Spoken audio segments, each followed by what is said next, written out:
jogo, utilizo o Einstein, né? Porque, pessoal, temos princípios. Ninguém pode fugir de princípio. E eu enxergo 3 grandes princípios fundamentais, né, que tratam a tudo, absolutamente tudo. Primeiro, energia. Tudo é energia, sem exceção. Se a gente não identificou onde é que tem energia, a gente não pensou o suficiente.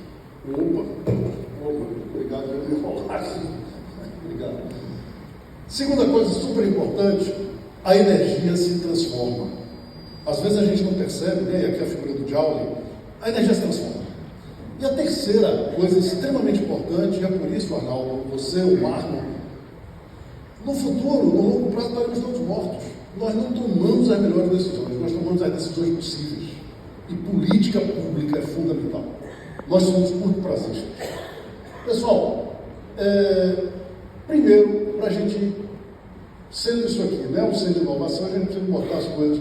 Joule. O que é um joule? Um joule basicamente é o seguinte: o sujeito pega a maçã, levanta o metro, é um joule de energia. Quanto é um megajoule? A gente fala tanto, é um pedaço de pizza. Um pedaço de pizza é um megajoule. Você vê, um pedaço de pizza nos alimenta, mas sabe o que corresponde a isso em termos de gasolina? É uma colher de chá e meia. Você vê que são 2 mundos, né? Alimento e combustível. E que é um hexajoule. O hexajoule é a energia gerada por 3 Itaipus equivalentes. Pegamos energia, né? Veja bem, a energia no mundo, quem traz é o Sol, e nós estamos num lugar onde a energia cai. O Brasil é o lugar. Pessoal, o Sol despeja 5,5 bilhões de hexajoules. Chega na superfície da Terra, 3,8 bilhões de hexajoules. Sabe quanto é que a nossa civilização usa? 600. Porra, Arnaldo, a gente tem que ser muito ruim para, com 6,3 bilhões de vezes mais energia do que a gente precisa, a gente não consegue utilizar. E o que acontece com essa energia? A energia do Sol vira fotossíntese, que vira glicose, que vira biomassa. E o que é a biomassa? A biomassa é uma bateria. Uma bateria de carbono, simples assim. O planeta é uma maravilhosa fábrica de biocombustível. Ela pegou madeira, transformou em carvão, ela pegou micro-alga, transformou em petróleo. E o homem, com a sua inteligência, disse: pô, não vou produzir nada, já está tudo aí, não é? O que é o papel do DOP? É esse aqui, ó. Nós estamos aqui. Nós temos que, com inteligência, sermos capazes de produzir na superfície do planeta toda a energia que a gente precisa. É isso. É simples assim, e toda a energia, e não poderia ter sido possível no melhor. Bom, pessoal, custo de produção. Eu fiz uma conta, Arnaldo, de padeiro, muito simples. Um campo de tupi. Você sabe quanto é que esse campo produz de energia? E aqui, as 380 usinas brasileiras. Esse campo produz 2,42 hexajoules de energia. As 380 usinas produzem 0,62. Já pensaram nisso? Um poço no pré-sal produz muitas vezes mais do que todas as 380 usinas. E a gente paga mais. Aí, o custo de produção é de 10 centavos o megajoule. O custo de produção do petróleo é 0,5 centavos. Eu não tenho para arredondar. Conclusão: não dá para competir no custo. Esqueça, a gente nunca vai ser competitivo. É que nem um herdeiro bilionário competir com um sujeito que tem emprego. A comparação é essa. Então não é por aí, não é no custo. Essa energia barata, pessoal, nos multiplicou. Não dá para falar mal do petróleo, não. O nosso petróleo está aqui. Toda vez que você tem excesso de energia, você tem aumento de gente, cara. Esse é o ponto. Então, olha a correlação que existe entre uso de energia fóssil e população. É 100%. No fundo, nós somos petróleo. Nós somos petróleo. Não dá tempo de fazer. Esse negócio é tão barato que nós nos tornamos viciados em petróleo. Isso aí é uma palavra lá do presidente Bush. E a gente fala muito: o petróleo faz isso, o petróleo faz aquilo, o petróleo faz não sei o quê. A gente está usando mais petróleo. Cada vez mais. A gente não está usando menos petróleo. A gente está usando mais petróleo. Ah, o petróleo diminuiu a proporção. Aí diminuiu a proporção, mas o uso total da energia aumentou. Acaba de sair agora 91,8% da energia usada no mundo, com a nova metodologia de avaliação, que é energia útil, é fóssil. A gente não está melhorando. O Brasil é exceção. E o Brasil tem que liderar. Pessoal, o problema do petróleo é que ele causa crise. 3 grandes crises. Primeiro, a crise climática. Segundo, a crise ambiental. Terceiro, a pior de todas, a crise da desigualdade. Enquanto o americano utiliza 280 gigajoules por habitante, um sul-africano, africano, subsaariano, usa 11. Esse é o grande problema da civilização. Desigualdade. E boa parte dos outros problemas são causados pela desigualdade. Bom, clima, meio ambiente e desigualdade. Como é que a gente resolve isso? Aqui está a grande oportunidade. Brasil. Nós temos cerca de 177 milhões de hectares de pasto de baixa eficiência. E temos o sertão, que no passado era problema, e hoje é uma plataforma de energia. Pessoal, para vocês terem uma noção, a pecuária nos formou como país. Por quê? Porque o boi representa valor, né? Que a gente não tinha organização para fazer grandes empreendimentos. Então, o boi foi fundamental para a gente. Ele acabou fazendo a nossa arquitetura. O boi arquiteto é quem manda nas nossas paisagens. Só que aqui tem um problema, que é o problema da baixa densidade de agregação de valor. Olha a Holanda, olha essa história. A Holanda produz cerca de 74 mil dólares por hectare. Eles não têm área, a ponto de agora eles têm uma nova metodologia que as plantas flutuam com um magneto. Vocês acreditam? Não tem terra, não tem área. Sabe quanto é que ele produz? 640. Esse é problema? É, mas olha o tamanho da oportunidade. Essa é a nossa missão, pessoal. Adensamento produtivo sustentável. É isso que a BNG faz, é isso que o DOC está fazendo. Isso é sensacional. Eu fiz uma conta de papel. Vou eliminar a gasolina do Brasil. Acabou. Arnaldo, a gente tem que ver esse. É o E100, etanol. Vou eliminar. Eu só vou precisar de 3,5% das pastagens. 3,5% das pastagens de 0,54 hexajoules de energia. Se eu coloco cana e biorefinaria, olha a diferença.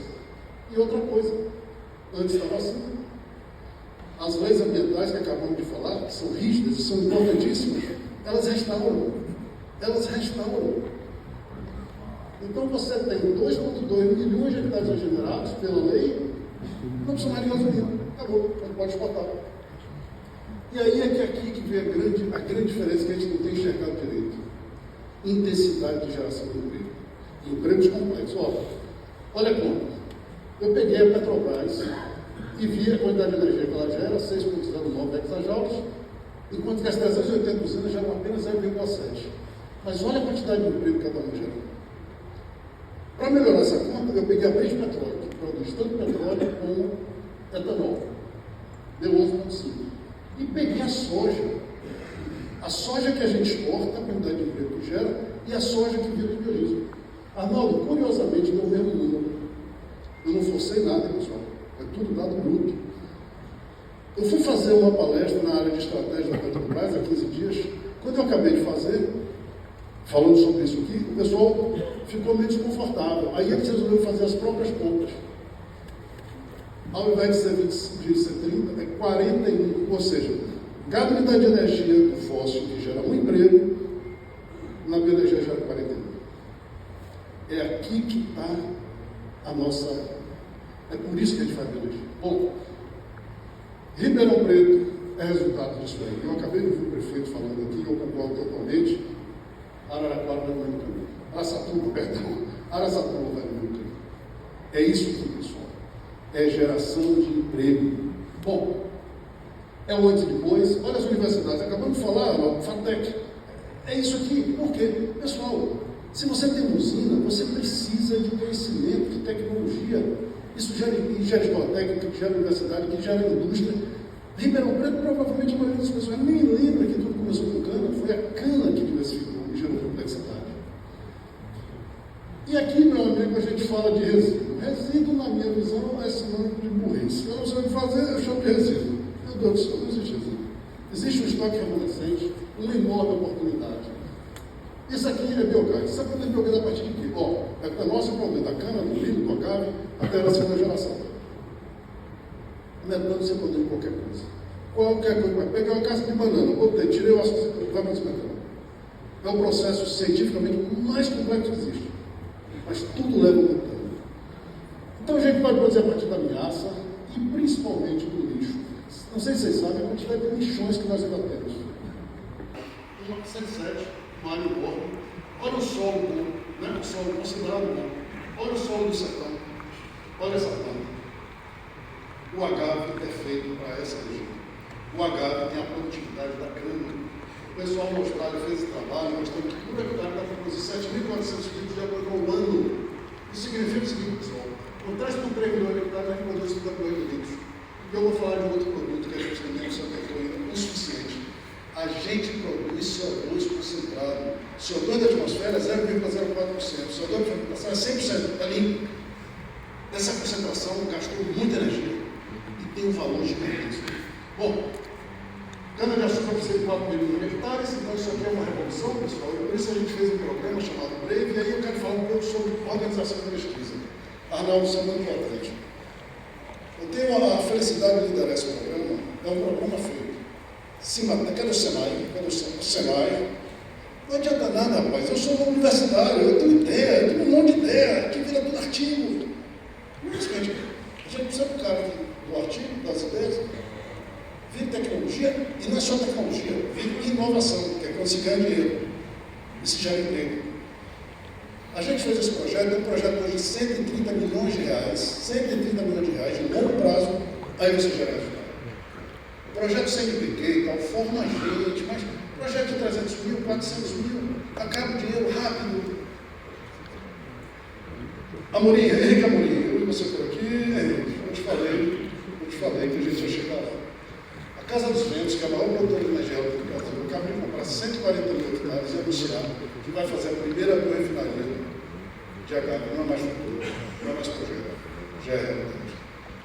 Cone, você que tem produzido muda, né, em grande quantidade para isso aqui, não precisa de muita muda.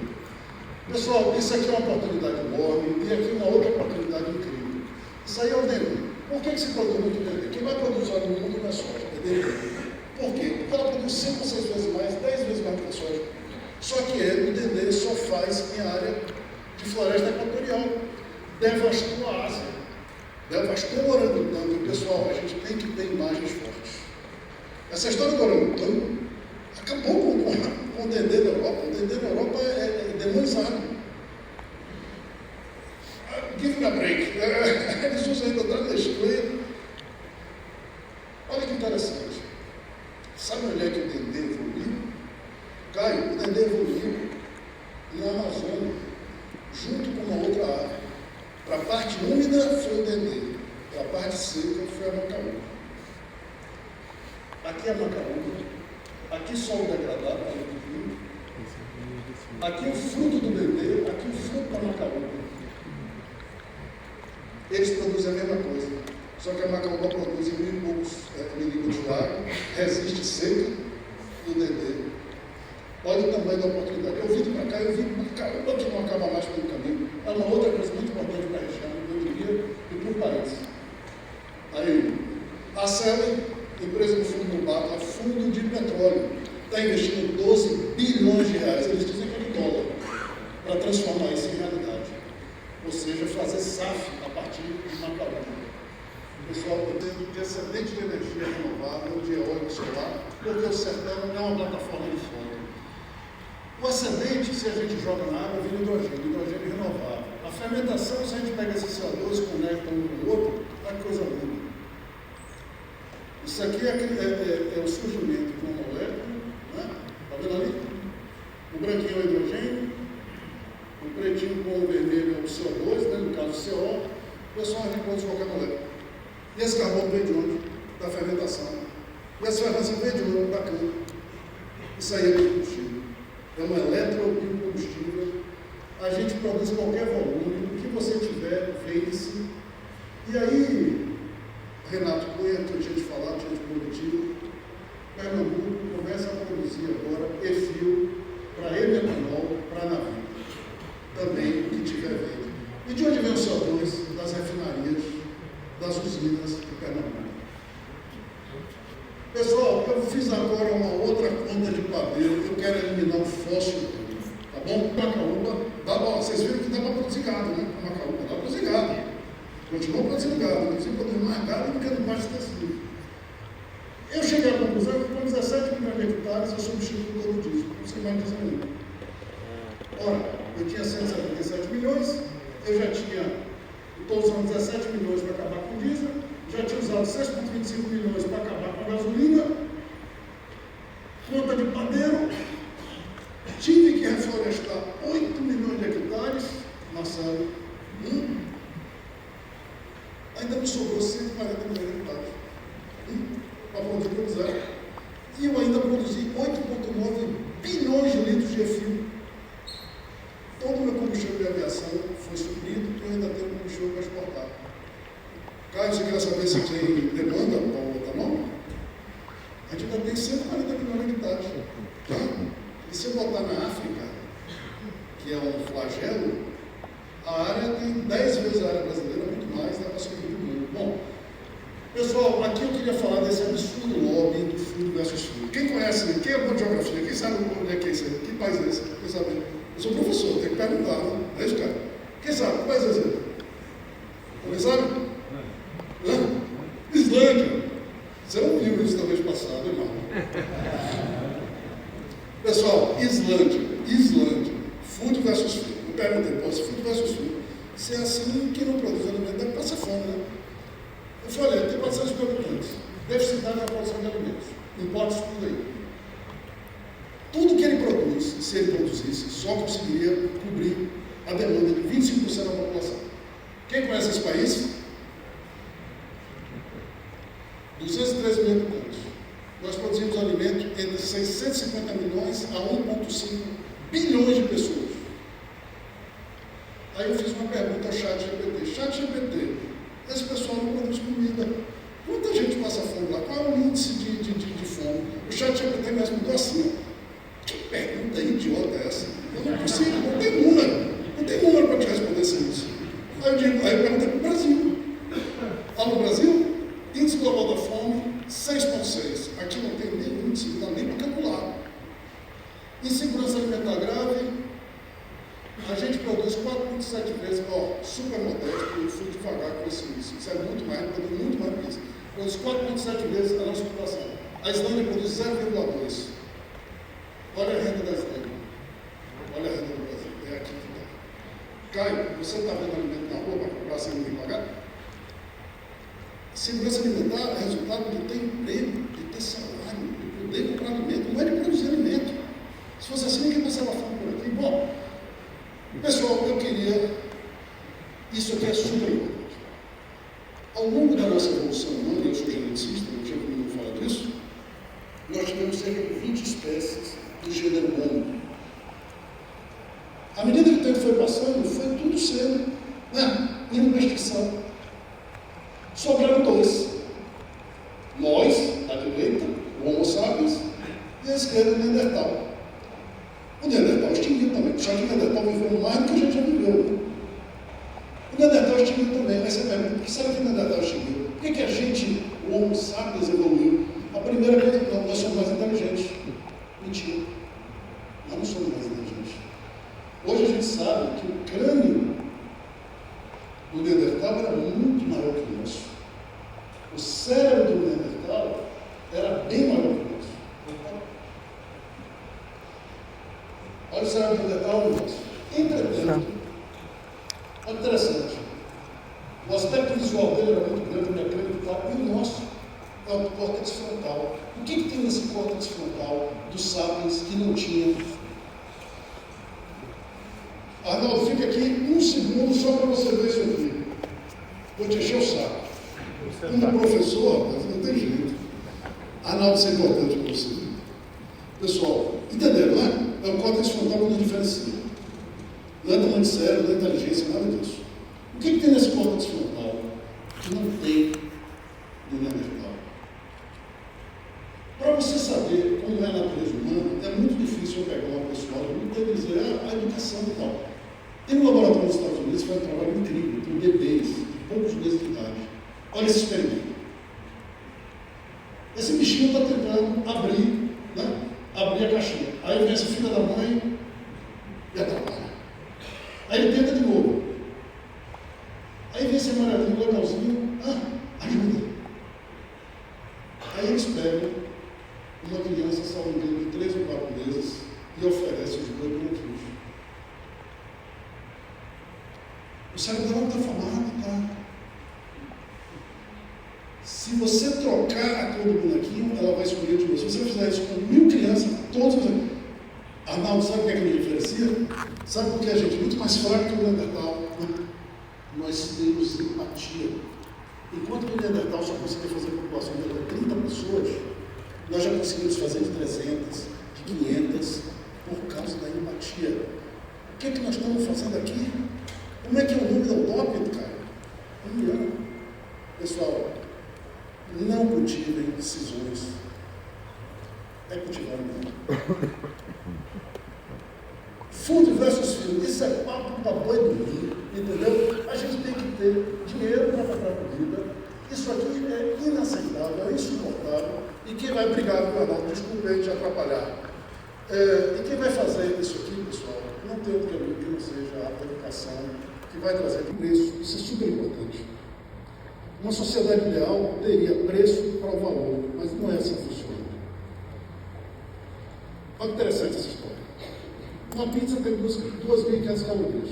Uma pizza custa mais ou menos 100 reais. Eu quero comprar 2 pizzas e comprar 200 reais. Aí esse rapaz aqui, em 2010, né, ele estava sem dinheiro e encontrou um sujeito que falou uma tal de moeda virtual. E ele comprou a moeda virtual. Puta bonito. Aí conversou com o cara da pizzaria, que era amigo dele, e falou: mas você aceita uma tal de moeda virtual aí? Eu falei: o que é isso? Eu não sei. Aceita as 2 pizzas. Aceita. A moeda virtual é o Bitcoin. Marcos, ele pagou 10 mil bitcoins por 2 pizzas. Hoje ele compraria a cidade inteira.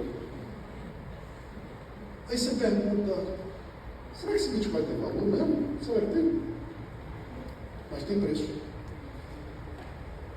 Biocombustível, pessoal, renovável, uma das coisas mais incríveis. Miguel Ivan, Marlon, esses heróis brasileiros. O que é que a gente fez? Intensidade de carbono de qualquer coisa, fósforo. Você tem intensidade de carbono de qualquer outra coisa, tem uma diferença. Isso aqui é super importante. Isso aqui vira CBio quando chega a uma tonelada. E esse CBio, na minha visão, a gente colocar a distribuidora junto com o CBio não foi uma boa ideia, porque a distribuidora tem um poder de lobby, cara, muito grande. Então, o valor do CBio teria CBio. Veja que apenas 20% dos motoristas abastecem com etanol. Imagine se você, cada vez que abastecesse com etanol, recebesse um pouquinho de CBio. E aí, isso aqui estivesse na bolsa e tivesse para jogo. Pessoal, nós somos máquina de jogo e sexo, e mais nada. O resto é derivativo. Eu estou falando sério, como geneticista. Se você bota para jogar, preste atenção no jogo, preste atenção né? O cara para de comer para jogar, Bolsa Família enfia no jogo. Minha já foi para Marvel isso 1000 vezes, a gente já vai no Bitcoin, tem que ter o CBio, e a gente tem que fazer um renova bet. Como renova bet? Isso aí, valeu.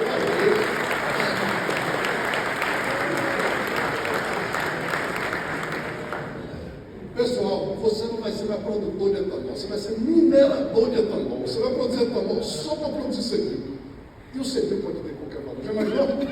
Lembra do Bitcoin? O cara comprou 10 milhões, 2 pizzas. Isso pode explodir. Tinha um distribuidor jogado, mano. Deixa a nossa natureza, que está causando tanto desastre, né? Com essas pernas. Cada vez que eu vejo uma pet, cada vez que eu vejo um cara importante, que tem dinheiro, é que nem você patrocinar a cocaína. É a mesma coisa, a mesma região do cérebro. Isso é uma loucura. A gente tem que parar com isso e fazer isso aqui. Pessoal, essa é a minha visão. Hoje em dia é assim. A gente tem que transformar por cana, né? Por macaúba, por agave, por milho, refossilizar com biochar. Não pode parar aqui, tem que fazer com refinaria, que por sua vez tem que ter o crédito de carbono, né? Que vai fazer indústria e principalmente vai gerar emprego. E agora, para finalizar, olha, eu não acredito em nada, mas também não acredito em coincidência. Semana passada, ou melhor, em 2017, a gente começou um grande projeto para fazer um ônibus híbrido etanol. E isso, milhões de crises. A Mali, Ricardo Abreu estava lidando, milhões de crises e não funcionou. Eu fui fazer uma palestra um mês atrás, mais ou menos, e encontrei muitos colegas da época, né, da VEG, o Alex, ele disse: Gonçalo, funcionou. Esse aqui era o nosso roteiro, né? Para a gente começar em 2017, chegar em 2021 com um ônibus híbrido etanol. Eu pensei que isso tinha morrido, mas não morreu. Pessoal, o ônibus está pronto. Uma parceria entre a Rossi, a VEG, da Marco Polo. Caio, mas sabe aquela coisa? Eu digo, não acredito em nada, não acredito em coincidência, alguma coisa. Sabe quem ia me apresentar aqui na ULOP desse projeto?